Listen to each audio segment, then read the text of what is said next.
Boletim Coppola. Sejam muito bem-vindos ao Boletim Coppola de resposta ao comediante Fábio Porchat. Recentemente, em entrevista a um podcast, o contratado da Rede Globo confessou seu pavor em relação à paternidade. Porchat disse que morre de medo que seus filhos sejam burros, imbecis, babacas ou débeis mentais que votam no presidente da República. Mas já você cria um filho, ele vota no Bolsonaro. Você, caralho, Deus me livre isso! Ele virou um débil mental. Então, assim, eu morro de medo de ter filho idiota, filho burro, e filho que maltrata os outros. Mas já tem um filho babaca. Bom, depois de insultar milhões de brasileiros, eleitores do presidente, Porchat afirmou que Bolsonaro é, aspas, um animal, um rato, um verme e um câncer, e que, se preciso, faria campanha já no primeiro turno para reconduzir Lula e o PT à cena do crime. Para justificar sua posição, Porchat afirmou que Bolsonaro não tem humanidade, que mente descaradamente, que ele é responsável pela fome no Brasil e comanda um governo muito corrupto.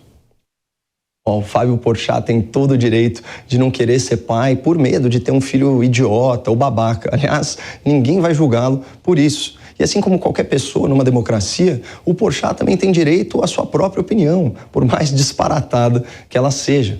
Mas o Fábio Porchat não tem direito aos seus próprios fatos. E é com fatos que nós vamos demonstrar que a balança moral desse comediante global está muito desequilibrada.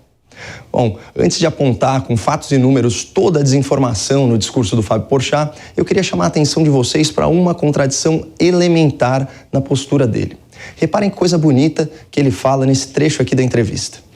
Nesse país que a gente tá, nós somos o topo da cadeia.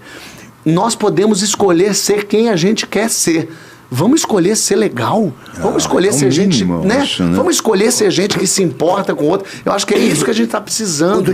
Bom, impossível discordar do Porchat nessa. Ele é um cara talentoso, cresceu numa família estruturada, teve todas as oportunidades na vida, se tornou realmente um profissional de muito sucesso e com menos de 40 anos já é um multimilionário.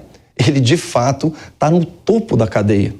O Fábio hoje pode ser quem ele quiser, inclusive uma pessoa gentil, uma pessoa tolerante, uma pessoa que se importa com o próximo, que respeita o outro.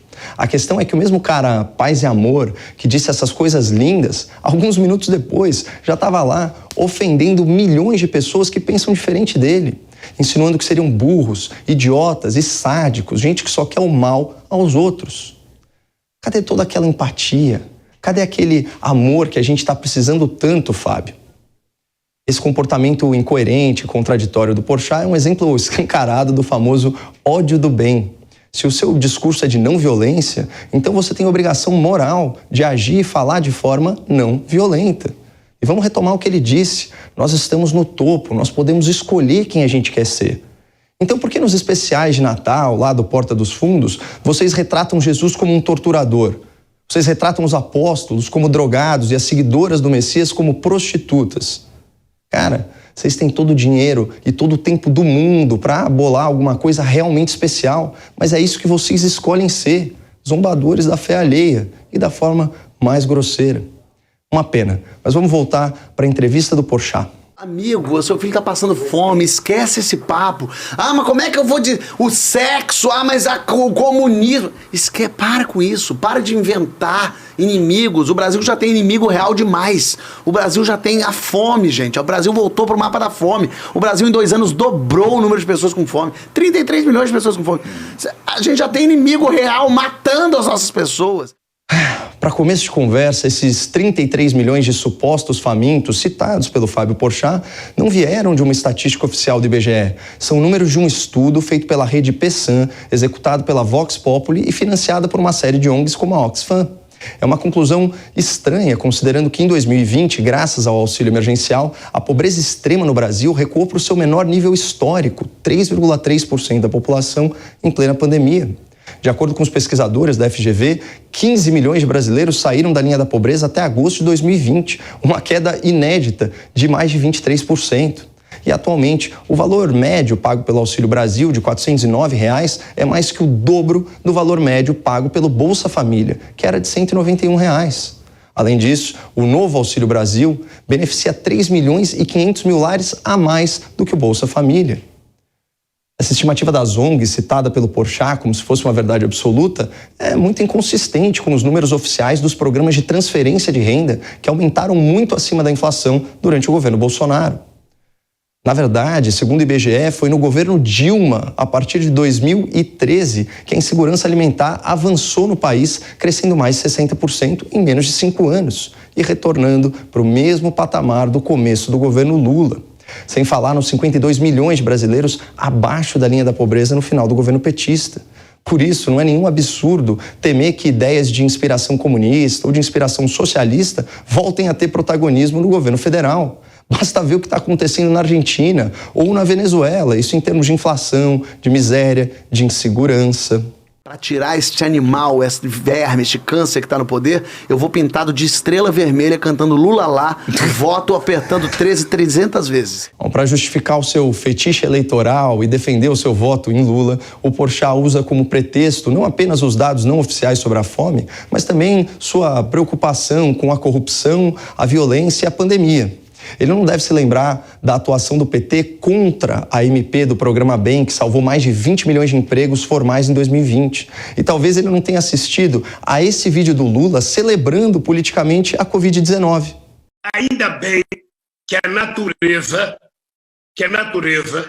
contra a vontade da humanidade, criou esse monstro chamado coronavírus, porque esse monstro está permitindo que os cegos enxerguem, que os cegos começam a enxergar que apenas o Estado é capaz de dar solução a determinadas crises. O Porchat também acusa o presidente de promover a violência. Mas qual a minoria que foi física ou juridicamente perseguida pelo governo nesses quase 4 anos? Pessoal, que tal abandonar um pouco as narrativas e olhar para os números que mais importam? No último ano do PT no poder, morriam mais de 7 pessoas por hora vítimas de homicídio. Foram aí mais de 61 mil mortes em 2016. Já em 2021, o ano passado, esse número atingiu o menor resultado da série histórica. 41 mil mortes violentas, 20.500 óbitos a menos do que na era petista. Mas dentre todos os malabarismos retóricos no discurso do Porchat, esse aqui se destaca muito. Antes de a gente começar a falar de corrupção, que tem nesse governo muita corrupção nesse governo, a gente tem que falar de dignidade humana. De uma pessoa que é um ser humano, que não é objeto, não é um cara que não gosta do outro, que provoca ira, raiva, que mente descaradamente. Não, peraí, Porchat, você vai votar no Lula porque o Bolsonaro é mentiroso? Pelo amor de Deus, cara, o Lula chegou a ser condenado em 3 instâncias por 20 juízes por corrupção e lavagem de dinheiro. E ele ainda tem a cara de pau de se dizer inocente. Nosso Pinóquio de São Bernardo está flagrado em vídeo, se gabando de passar a vida mentindo sobre a pobreza no Brasil. E isso só para ganhar popularidade. E outra coisa, Fábio, de onde você tirou tantos casos de corrupção no atual governo? Por favor, faz uma lista com o número do processo judicial, o valor efetivamente desviado e quem se beneficiou do esquema. Porque se for para falar de PT e companhia, há centenas de envolvidos, incluindo o próprio Lula, e bilhões e bilhões de reais em desvios comprovados pela justiça. Aliás, o Porchat, ele repete a exaustão na entrevista que o atual governo é muito corrupto. É uma acusação sem provas, mas o intuito dele não é ser justo nem falar a verdade. O seu objetivo é criar uma falsa equivalência entre Lula e Bolsonaro, como se eles fossem moralmente iguais, culpados pelos mesmos crimes. Não são. Nessa eleição, só há um ex-criminoso, um ex-condenado e um ex-corrupto. E isso é um fato, não uma opinião. Assim como é fato que nesse governo morre muito menos gente de forma violenta e os programas de transferência de renda para a população mais vulnerável são os maiores da história do país. Então, muito cuidado com as fake news, não percam a esperança no Brasil e fiquem com Deus.